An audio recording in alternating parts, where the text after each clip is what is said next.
Lakay, ikaw ang unang lumaban sa hirap, sa gulo, di ka nagdahilan. Bayan natin, tinangka mong paunlarin laban sa dilim, at ito'y paliwanagin. Bongbong, isang anak na ubod ng huwaran mulat sa kahirapan na kanyang naranasan. Bumalik sa Pilipino para may mapatunayan, ibalik ang tiwala ng ating taong bayan.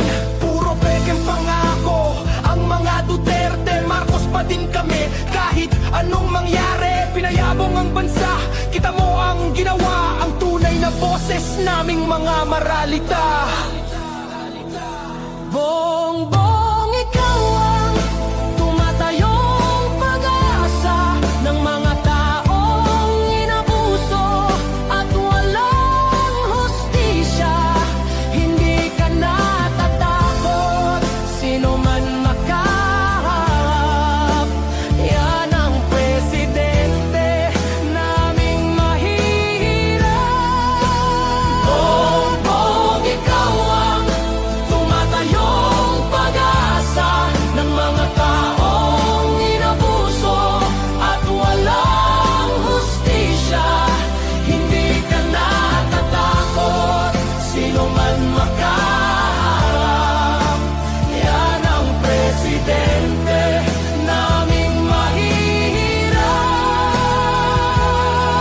Di kasi ang iniwan, lumipas man mga araw, gawa ni Apo Lakay, iyo pa din matatanaw. Mahirap na mabura, sinusundan lang ng iba. Matatag pa din at sadyang kahanga-hanga. Alaala na lang ito kung iyong iisipin, pero basta tatak Marcos, mahirap tibagin. Mga hospital at mga pampublikong sakayan, hindi maitatanggi. Tatak Marcos lahat yan, puro pekeng pangako ang mga Duterte, Marcos pa din kami. Kahit anong mangyari, pinayabong ang bansa. Kita mo ang ginawa, ang tunay na boses naming mga maralita. Bongbong,